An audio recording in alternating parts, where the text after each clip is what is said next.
ഔപചാരികമായിട്ടുള്ള ഉദ്ഘാടനവും സീസൺ 4-ലെ വിജയികളെ അനുമോദിക്കാനും വേണ്ടിയുള്ള ഈ ചടങ്ങിലെ മുഖ്യാതിഥി ബഹുമാന്യനായിട്ടുള്ള ഗോവ ഗവർണർ, നമുക്കേവർക്കും പ്രിയങ്കരനായിട്ടുള്ള Shri advocate P S Sreedharan Pillai sir, വേദിയിൽ സന്നിഹിതനായിട്ടുള്ള ഈ സ്കൂളിൻ്റെ സ്ഥാപകനും ഈ ട്രസ്റ്റിൻ്റെ സെക്രട്ടറിയുമായിട്ടുള്ള doctor P K Sukumaran sir, വേദിയിലുള്ള Mera Yuva Bharat Kerala state director Shri M Anilkumar അവർകൾ,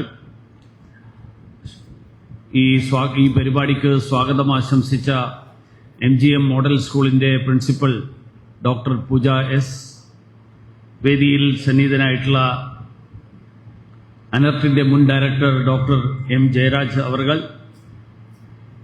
ഈ പരിപാടിയുടെ സംഘാടകരായിട്ടുള്ള Chirayinkeezhu taluk coordinator advocate Subith S Das, Varkala താലൂക്കിന്റെ coordinator Shri Abhilash P K, Shri നമ്മളോട് സംസാരിച്ച മാനേജിംഗ് കമ്മിറ്റിയുടെ അംഗം ശ്രീ വി ഹരിദേവ്, മറ്റ് സദസ്സിലുള്ള സംഘാടകരെ, സുഹൃത്തുക്കളെ, സഹോദരി സഹോദരന്മാരെ, ഈ മത്സരത്തിൽ ഇന്ന് പങ്കെടുക്കാൻ എത്തിയിട്ടുള്ള കുട്ടികളെ, രക്ഷാകർത്താക്കളെ, ഈ വിദ്യാലയത്തിലെ അധ്യാപകർ, അധ്യാപികമാർ, അനധ്യാപകർ, എല്ലാവർക്കും എൻ്റെ നമസ്കാരം.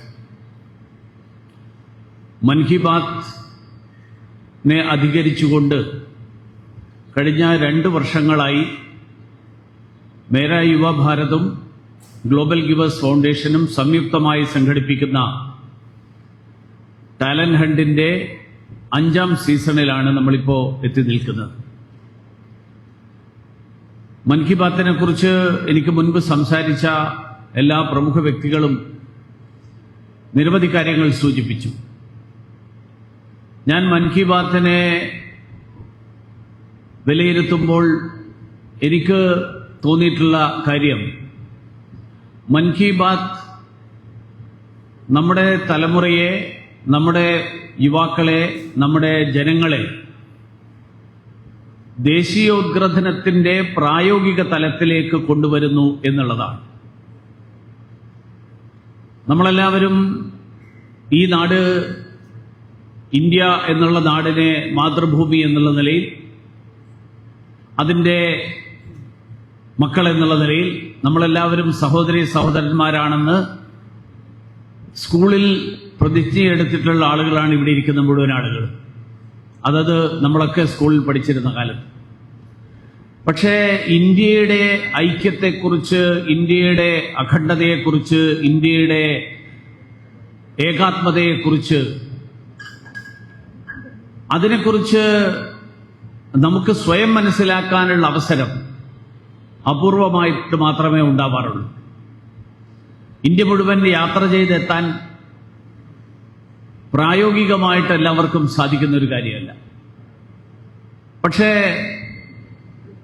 ഈ ഇന്ത്യക്കാരെല്ലാവരും എൻ്റെ സഹോദരി സഹോദരന്മാരാണ് എന്ന് പറയുന്ന നമ്മൾ അത് നേരിട്ട് അനുഭവിക്കാൻ തുടങ്ങിയത് പ്രധാനമന്ത്രി നരേന്ദ്രമോദിജി അദ്ദേഹത്തിന്റെ മൻ കി ബാത്തിലൂടെ രാജ്യത്തിന്റെ വിവിധ ഭാഗങ്ങളിലുള്ള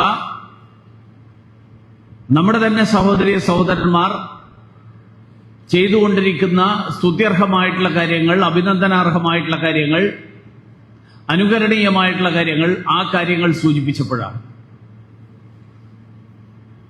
അങ്ങനെ നിരവധി ഉദാഹരണങ്ങൾ നമ്മുടെ മുന്നിലുണ്ട്. ഞാൻ പലപ്പോഴും എനിക്ക് അത്ഭുതപ്പെട്ടിട്ടുണ്ട്. വേമ്പനാട്ട് കായലിൽ ജന്മനാ പോളിയോ ബാധിച്ച രാജപ്പൻ എന്ന് പറയുന്ന വ്യക്തി ഒരു വഞ്ചിയിൽ തുഴഞ്ഞ് വേമ്പനാട്ട് കായലിലെ പ്ലാസ്റ്റിക് മാലിന്യം നീക്കം ചെയ്യുന്ന കാര്യം നമ്മളെല്ലാവരും അറിഞ്ഞത് അത് പ്രധാനമന്ത്രി മൻ കി ബാത്തിലൂടെ നമ്മളോട് പറഞ്ഞത് അപ്പോഴാണ്. ഇവിടെ ഇരിക്കുന്ന കുട്ടികളെപ്പോലെ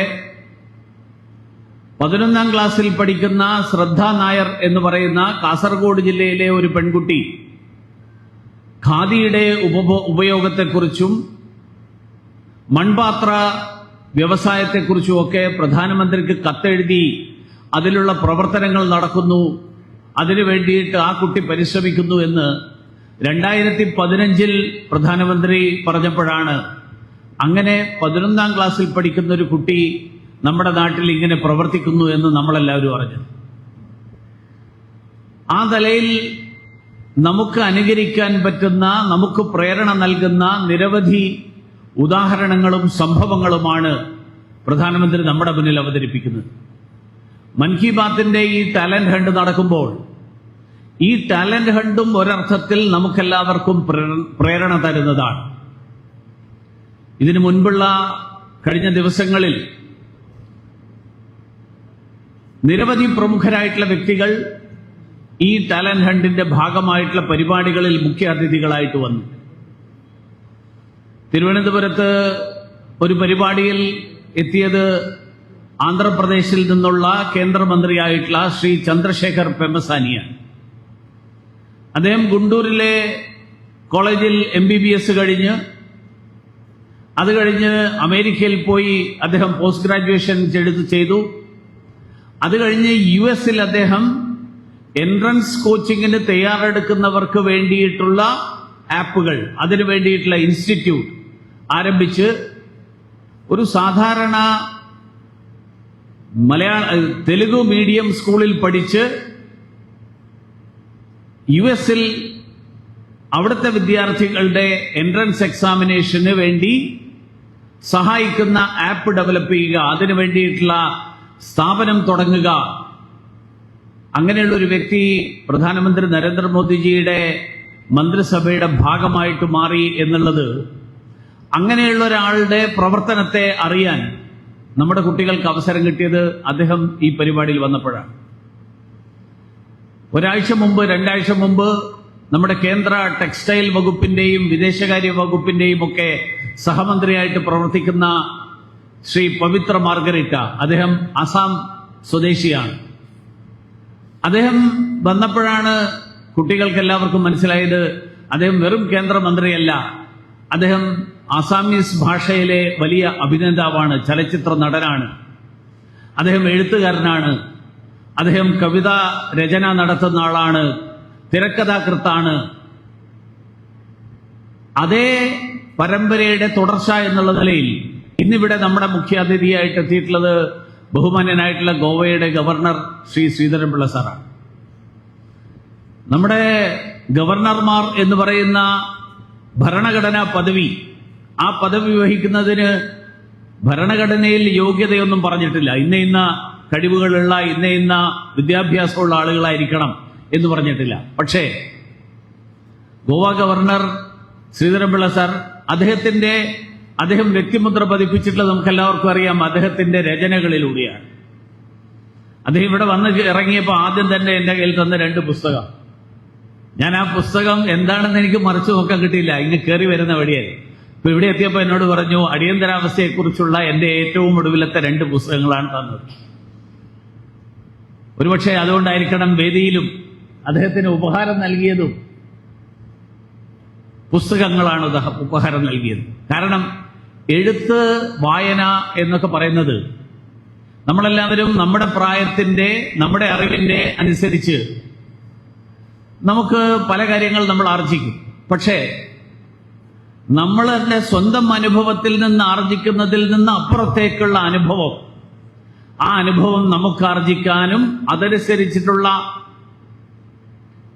അറിവ് സ്വായത്തമാക്കാനും കഴിയുന്നത് അത് വായനയിലൂടെയാണ്.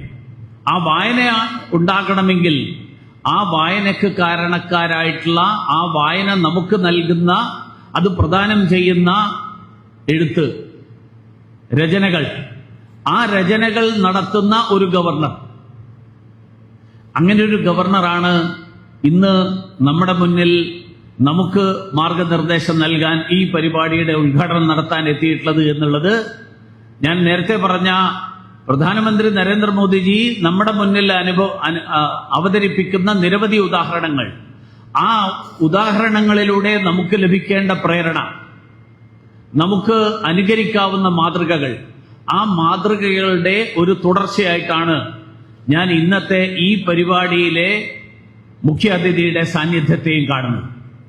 ഇന്നിവിടെ ഈ പരിപാടി ഈ സ്ഥലത്ത് സംഘടിപ്പിക്കപ്പെടുന്നു, MGM സ്കൂളിൽ. MGM സ്കൂളിൽ നടക്കുമ്പോൾ മറ്റൊരു പ്രേരണ കൂടി നമുക്ക് കിട്ടും. കാരണം ഇവിടെ വേദിയിൽ പറഞ്ഞു, സുകുമാരൻ സാറിനെ കുറിച്ച്. അദ്ദേഹം വിദ്യാഭ്യാസ മേഖലയിൽ അധ്യാപകനോ പ്രൊഫസറൊന്നും ആയിട്ട് വളർന്ന ആളല്ല. പക്ഷേ സ്വന്തം മകൾക്ക് സ്കൂളിൽ അഡ്മിഷൻ കിട്ടാതിരുന്നപ്പോ സാധാരണ നമ്മളെല്ലാവരും എന്താ ചെയ്യുക, ഈ സ്കൂൾ കിട്ടിയില്ലെങ്കിൽ വേറെ സ്കൂൾ നോക്കാൻ തീരും. പക്ഷെ സ്വന്തം മകൾക്ക് അഡ്മിഷൻ കിട്ടാതിരുന്നപ്പോ അദ്ദേഹം ഒരു സ്കൂൾ തുടങ്ങി, 5 കുട്ടികളെയും വെച്ചിട്ട്. ഇപ്പൊ ആ സ്കൂൾ ഇത്രയും വലിയൊരു വിദ്യാഭ്യാസ കേന്ദ്രമായിട്ട് മാറിയിരിക്കുന്നു. ആ അഡ്മിഷൻ കിട്ടാത്ത സ്കൂൾ അതിന്റെ പ്രിൻസിപ്പളായിട്ടിരിക്കുന്നു. അതിനേക്കാൾ പ്രിൻസിപ്പളിന്റെ മകൾ ഇവിടെ AI ഉൾപ്പെടെ MSc ഇലക്ട്രോണിക്സിൽ കേരള യൂണിവേഴ്സിറ്റിയിൽ ഫസ്റ്റ് റാങ്ക് കിട്ടിയിരിക്കുന്നു. ഇതൊക്കെ തീർച്ചയായിട്ടും നമുക്കെല്ലാവർക്കും പ്രേരണ നൽകുന്ന ഉദാഹരണങ്ങളാണ്. കാരണം നമ്മൾ ഉദാഹരണങ്ങളും അനുഭവങ്ങളും, ആ അനുഭവങ്ങൾ സ്വന്തം ജീവിതത്തിൽ നിന്ന്, സ്വന്തം പരിസരങ്ങളിൽ നിന്ന്, സ്വന്തം നാട്ടിൽ നമുക്ക് കാണാൻ കഴിയുമ്പോഴാണ് നമുക്ക് സ്വയം ആ പ്രേരണ ഉൾക്കൊണ്ടുകൊണ്ട് നമുക്ക് മുന്നോട്ട് പോകാൻ സാധിക്കുന്നത്. ഈ തവണയും ഇവിടെ MGM സ്കൂളിലെ ഹെഡ് ബോയ് ഉൾപ്പെടെയുള്ള ആളുകൾ കഴിഞ്ഞ തവണ മൻ കി ബാത്തിന്റെ സീസൺ 4 സമ്മാനം കിട്ടി ഡൽഹിയിൽ സന്ദർശനം നടത്തിയ ടീമിലുണ്ടായിരുന്ന ആളാണ്. അതുപോലെയുള്ള നിരവധി കുട്ടികൾ രാഷ്ട്രപതിയെയും ഉപരാഷ്ട്രപതിയെയും മറ്റ് കേന്ദ്ര സർക്കാരിലെ ഇന്ത്യയുടെ ഭരണസാരഥ്യം വഹിക്കുന്ന ആളുകളെ, പ്രധാനമന്ത്രിയുടെ മ്യൂസിയം, പ്രൈം മിനിസ്റ്റേഴ്സ് സംഗ്രഹാലയ എന്ന് പറയുന്ന prime ministers museum, Jawaharlal Nehru തൊട്ട് ഇന്ന് വരെയുള്ള എല്ലാ പ്രധാനമന്ത്രിമാരുടെയും സ്വാതന്ത്ര്യദിന പ്രസംഗങ്ങൾ, പ്രധാനമന്ത്രിമാരുടെ സന്ദർശനങ്ങൾ, അവരെക്കുറിച്ചിട്ടുള്ള ജീവചരിത്രം, ഇതെല്ലാം രേഖപ്പെടുത്തി വെച്ചിട്ടുള്ള പ്രൈം മിനിസ്റ്റേഴ്സ് മ്യൂസിയം, പുതിയ നമ്മുടെ പാർലമെന്റ് മന്ദിരം, രാഷ്ട്രപതി ഭവൻ ഉൾപ്പെടെയുള്ള ഡൽഹിയുടെ ചരിത്രം ഉറങ്ങിക്കിടക്കുന്ന മുഴുവൻ സ്ഥലങ്ങളും നേരിട്ട് സന്ദർശിക്കാനും അവിടെയുള്ള പ്രമുഖ വ്യക്തികളുമായിട്ടൊക്കെ സംവദിക്കാനും ഒക്കെ ലഭിക്കുന്ന അവസരം, ആ അവസരം ഒരു വളരെ വലിയ അവസരമാണ്. അപ്പൊ അങ്ങനെയുള്ള ഒരു അവസരം ലഭിച്ചിട്ടുള്ളവരെ അനുമോദിക്കുന്നു. ഇന്നത്തെ ഈ മത്സരത്തിലൂടെ ഈ തവണത്തെ സ്വാതന്ത്ര്യദിന പരിപാടിയിൽ പങ്കെടുക്കാൻ ക്ഷണിക്കപ്പെടും എന്ന് എല്ലാവരും ആഗ്രഹിക്കുന്നുണ്ടാവും. അതിൽ നിന്ന് തെരഞ്ഞെടുക്കപ്പെടുന്നവരെ ഞാൻ മുൻകൂട്ടി അനുമോദിക്കുന്നു. തീർച്ചയായിട്ടും ഇന്നത്തെ ഈ പരിപാടി നമ്മുടെ എല്ലാവരെയും സംബന്ധിച്ചിടത്തോളം മറ്റൊരു കാരണത്താൽ കൂടി വളരെ പ്രാധാന്യമർഹിക്കുന്നതാണ്. ഇന്നത്തെ ദിവസം ഇന്ത്യയുടെ ചരിത്രത്തിൽ ഏറ്റവും സുപ്രധാനമായിട്ടുള്ള ദിവസങ്ങളിൽ ഒന്നാണ്. ഇന്നത്തെ ദിവസം ജൂലൈ മാസം 6-ാം തീയതിയാണ് 1944 നേതാജി സുഭാഷ് ചന്ദ്രബോസ് ഇന്ത്യൻ നാഷണൽ ആർമിയുമായിട്ട് ബ്രിട്ടീഷുകാർക്കെതിരായിട്ടുള്ള പോരാട്ടം നടത്തി ഇന്ത്യയുടെ കിഴക്ക് ഭാഗത്ത് ബർമയിൽ നിന്ന്, അന്നത്തെ ബർമ, ഇന്നത്തെ മ്യാൻമാർ, ആ ബർമയുടെ തലസ്ഥാനമായിട്ടുള്ള റംഗൂൺ, ഇന്നത്തെ യാങ്കൂൺ, ആ യാങ്കൂണിലെത്തി അന്ന് ലോകത്തെ അഭിസംബോധന ചെയ്തുകൊണ്ട് മോഹൻദാസ് കരംചന്ദ് ഗാന്ധിയെ മഹാത്മാഗാന്ധി എന്ന് ആദ്യമായിട്ട് വിളിച്ചത് ശ്രീ സുഭാഷ് ചന്ദ്രബോസ് 1944 ജൂലൈ മാസം 6-ാം തീയതിയാണ് എന്നാണ് ചരിത്രം രേഖപ്പെടുത്തിയിട്ടുള്ളത്. അങ്ങനെയുള്ള ഒരു ചരിത്രപ്രധാനമായിട്ടുള്ള ദിവസം നമുക്കിവിടെ ഇന്ത്യയുടെ സമകാലിക സാഹചര്യങ്ങളിൽ നിന്ന് പ്രേരണ ഉൾക്കൊള്ളാൻ ഉള്ള അവസരം കിട്ടുന്ന ഈ പരിപാടിയിൽ പങ്കെടുക്കാൻ കിട്ടിയിട്ടുള്ള ഈ സാഹചര്യത്തിൽ എല്ലാവരെയും അനുമോദിച്ചുകൊണ്ട്, എല്ലാവർക്കും ആശംസകൾ നേർന്നുകൊണ്ട് ഞാൻ എന്റെ വാക്കുകൾ അവസാനിപ്പിക്കുന്നു. എല്ലാവർക്കും നമസ്കാരം.